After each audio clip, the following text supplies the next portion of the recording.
بسم اللہ الرحمن الرحیم۔ السلام علیکم ناظرین، welcome to my YouTube channel. دوستو، آج ہم آئیفل ٹاور کی تاریخ اور اس سے متعلق دلچسپ حقائق کے بارے میں بات کریں گے، لیکن اس سے پہلے میرے چینل کو سبسکرائب کر دیں تاکہ آنے والی ہر ویڈیو کا نوٹیفیکیشن آپ کو مل سکے۔ اب ہم بات کرتے ہیں کہ آئیفل ٹاور کس جگہ پر بنایا گیا، کس نے بنایا۔ دوستو، گیسٹیو آئیفل نے اسپین کے مشہور شہر بارسلونا میں آئیفل ٹاور بنانے کے بارے میں سوچا تھا۔ اس نے ایک عظیم الشان ٹاور تعمیر کرنے کا پروپوزل دیا تھا، لیکن اس وقت وہاں کے شہریوں کو یہ بہت فضول قسم کا آئیڈیا لگا۔ انہوں نے کہا کہ ہم کیوں اتنے پیسے یہاں لوہے کا ڈھانچہ بنانے میں خرچ کریں اور پھر رات کو اسے دیکھنے کے لیے بے شمار لائٹس کا بندوبست بھی کریں۔ انہیں یہ ایک بیکار آئیڈیا لگا، تاہم انہوں نے اس آئیڈیا کو مسترد کر دیا۔ انہوں نے گیسیو آئیفل کو کہا کہ اپنے اس پروجیکٹ کو کہیں اور لے جا کر مکمل کرو۔ پھر ہوا بھی ایسا ہی کہ بارسلونا سے 1000 کلومیٹر دور فرانس کے مشہور شہر پیرس میں گیسیو آئیفل نے وہی ٹاور تعمیر کیا جسے آج دنیا آئیفل ٹاور کے نام سے جانتی ہے۔ اب بات کر لیتے ہیں کہ فرانس میں آئیفل ٹاور کیوں تعمیر کیا گیا۔ دوستو، 1899 میں فرینچ انقلاب کو تقریباً 100 سال مکمل ہونا تھے، تو فرانسیسی انقلاب کی 100 سال کی سالگرہ کے موقع پر ایک یونیورسل ایکسپو یعنی بین الاقوامی نمائش کا اہتمام کیا جاتا تھا۔ اس موقع پر ایک شاندار یادگار تعمیر کرنے کا فیصلہ کیا گیا جو سینٹرو پیرس میں واقع چیمپ ڈی مارس پر تعمیر ہونا تھی، اور اس کو بین الاقوامی نمائش کے داخلی راستے پر بنایا جانا تھا۔ اسی لیے اس مقصد کے لیے فرانس میں ایک مقابلہ رکھا گیا جس میں 100 سے زائد فنکاروں نے یادگاروں کو بنانے کے لیے اپنے اپنے خیالات پیش کیے۔ اس 100 آرٹسٹ میں گیسیو آئیفل کا آئیڈیا قبول کر لیا گیا۔ یہ وہی پروپوزل تھا جسے اسپین کے لوگوں نے پہلے مسترد کیا تھا۔ اس نے 300 میٹر اونچا ایک ٹاور تعمیر کرنے کی تجویز دی تھی جو قبول کر لی گئی، اور پھر 1887 میں اس کی تعمیر پر کام شروع ہوا۔ آئیفل ٹاور کا نام تو گیسیو آئیفل کے نام پر ہی ہے اور یہ آئیڈیا بھی اسی کا تھا، لیکن اس کا ڈیزائن گیسیو آئیفل کی کمپنی کے 2 سینئر انجینئرز نے تیار کیا تھا، اس نے خود نہیں کیا۔ اب بات کر لیتے ہیں کہ آئیفل ٹاور کس چیز سے بنایا گیا، یعنی اس کی تیاری میں فولاد استعمال ہوا یا سٹیل ہوا۔ یوں تو آئیفل ٹاور کی چمک دمک دیکھ کر لگتا ہے کہ شاید یہ سٹیل کا بنا ہو، لیکن ایسا ہرگز نہیں ہے دوستو۔ حقیقت یہ ہے کہ آئیفل ٹاور آئرن اور لوہے کا بنا ہوا ہے۔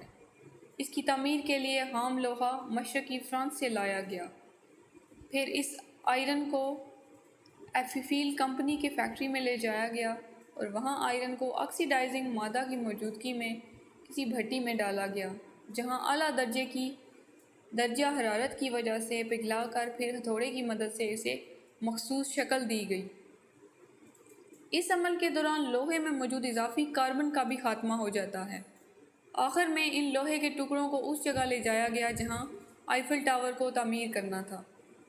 اس میں موجود لوہے کے استعمال کو زنگ لگنے سے بچانے کی خاطر اس لوہے پر پینٹ کی ایک موٹی تہ لگائی گئی ہے، لیکن ظاہر ہے پانی اور ہوا کی وجہ سے پینٹ خراب بھی تو ہو سکتا ہے، اسی لیے دوستو ہر 7 سال کے بعد اسے ری پینٹ کیا جاتا ہے۔ اب بات کر لیتے ہیں کہ آئیفل ٹاور کی بلندی کتنی ہے اور اس کا وزن کتنا ہوگا۔ دوستو، یہ 300 میٹر اونچا ہے۔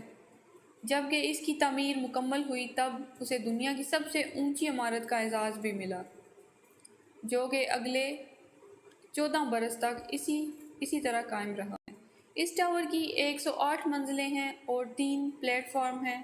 پہلا پلیٹ فارم زمین سے 190 فٹ بلند ہے، جبکہ تیسرا 387 اور تیسرا 900 فٹ بلند ہے۔ اس میں 1710 سیڑھیاں ہیں۔ آئیفل ٹاور کتنے عرصے میں مکمل ہوا؟ اب باری آتی ہے اس سوال کی۔ ناظرین، اس ٹاور کو 2 سال 2 ماہ اور 5 دن کے ریکارڈ میں تعمیر کیا گیا۔ اس کی بنیاد کو بنانے میں صرف 5 ماہ لگے اور باقی ٹاور کی تعمیر میں صرف 21 ماہ کا وقت لگا تھا۔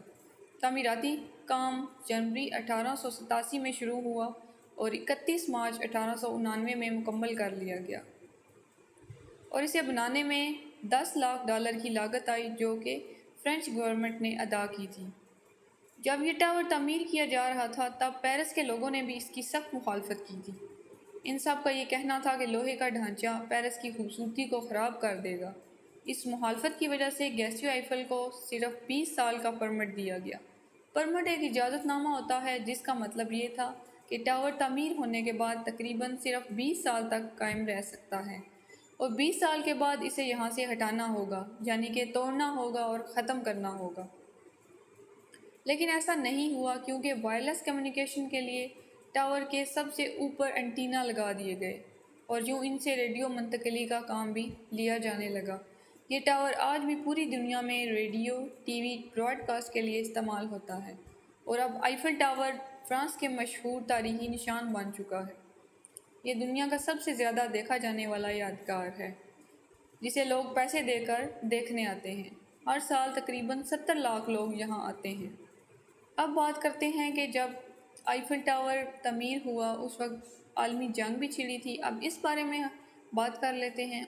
اوپر آپ کو بتایا تھا کہ اس ٹاور سے ریڈیو، ٹی وی اور براڈ کاسٹ کا کام لیا جانے لگا۔ پہلی عالمی جنگ میں آئیفل ٹاور نے زبردست کردار ادا کیا، بلکہ یوں سمجھ لیں کہ اس نے پیرس کو ایک دفعہ پھر تباہی سے بچا لیا۔ ورلڈ وار 1 میں اس ٹاور کا استعمال فرانسیسی فوج کو اہم احکامات بھیجنے کے لیے کیا گیا۔ دوسری جنگ عظیم میں بھی اس ٹاور نے ایک زبردست کردار ادا کیا اور دوسری جنگ عظیم میں ہی ہٹلر نے اس ٹاور کو گرانے کا حکم جاری کر دیا گیا۔ کیا آئیفل ٹاور کو بیچا بھی گیا تھا؟ جی ہاں، بالکل دوستو، یہ ٹاور 2 بار فروخت ہوتے بچا ہے، بلکہ ایک بار تو اس کی رقم بھی وصول کر لی گئی تھی۔ ایسا فرینچ گورنمنٹ نے نہیں بلکہ ایک جعل ساز وکٹور لسٹنگ نامی شخص نے کیا تھا۔ یہ 1920 کی بات ہے۔ وکٹور لسٹنگ ایک دھوکے باز تھا۔ اس کے فراڈ کے قصے نہ صرف پورے یورپ بلکہ امریکہ میں بھی مشہور تھے۔ وہ پیرس کے ہوٹل میں بیٹھا ایک دن اخبار پڑھ رہا تھا جس میں آئیفل ٹاور کے بارے میں ایک آرٹیکل پبلش ہوا۔ اس آرٹیکل میں لکھا تھا کہ فرانسیسی حکومت کو آئیفل ٹاور کی تزئین و آرائش کے لیے پیسوں کی ضرورت ہے اور اس کے لیے انہیں بہت مشکلات کا سامنا ہے۔ اس آرٹیکل کے آخر میں صحافی نے یہ لائن لکھی کہ آپ کی اس بارے میں کیا رائے ہے؟ کیا آئیفل ٹاور کو بیچ دینا بہتر نہیں ہوگا؟ یہ آرٹیکل پڑھتے ہی اس کے دماغ میں فراڈ کا خیال آیا اور یہ کھیل تھا اس ٹاور کو فروخت کرنے کا۔ اس نے کچھ اشتہارات چھپوائے جس میں یہ لکھا تھا کہ گورنمنٹ آئیفل ٹاور کو فروخت کرنا چاہتی ہے اور یہ اشتہارات اس نے پیرس کی نامور کمپنی میں بھیج دیے، اور سب سے بڑھ کر یہ کہ خود کو گورنمنٹ کا نمائندہ دکھانے کے لیے اس نے اپنا جعلی شناختی کارڈ بھی بنوا لیا۔ اب دوستو بات کرتے ہیں کہ آئیفل ٹاور کو کس کس نے خریدا۔ ایک مشہور تاجر جو پیرس میں اپنا نام بنانا چاہتا تھا وہ اس جعل ساز کے جھانسے میں آ گیا۔ اس تاجر نے سوچا کہ اگر وہ آئیفل ٹاور خرید لے گا اور اس کا مالک بن جائے گا تو پوری دنیا کی تاجر برادری میں اس کے چرچے ہوں گے۔ اسی لیے وہ اس لالچ کے باعث جعل سازی کا شکار ہوا اور 70,000 فرانس کے نوٹ میں اس ٹاور کو خرید لیا۔ وکٹور لسٹنگ یہ رقم لے کر آسٹریا روانہ ہو گیا۔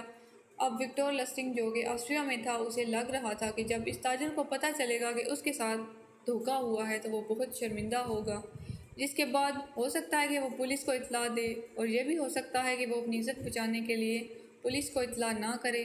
لیکن پھر بھی وکٹور لسٹنگ روز اخبار پڑھتا تھا، یہ سوچ کر کہ اس کے فراڈ کی خبر کسی نہ کسی طرح اخبار میں چھپی ہو۔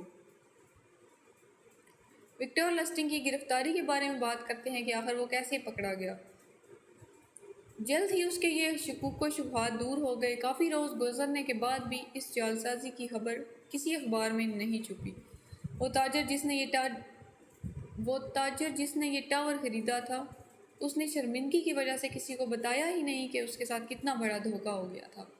پھر وکٹور لسٹنگ نے ایک بار پھر اسی اسکیم پر دوبارہ کام کرنے کا سوچا اور دوبارہ پیرس آ گیا۔ ایک بار پھر اس نے آئیفل ٹاور کو فروخت کرنے کی کوشش کی، لیکن اب کی بار پولیس کو اس معاملے کی اطلاع ہو گئی۔ وکٹور لسٹنگ گرفتاری سے بچنے کے لیے امریکہ فرار ہو گیا اور یوں دوسری بار یہ ٹاور فروخت ہونے سے بچ گیا۔ دوستو یہ تھی ہماری آج کی ویڈیو، امید ہے آپ کو پسند آئی ہوگی۔ پلیز لائک شیئر، ملتے ہیں نیکسٹ ویڈیو تک، اللہ حافظ۔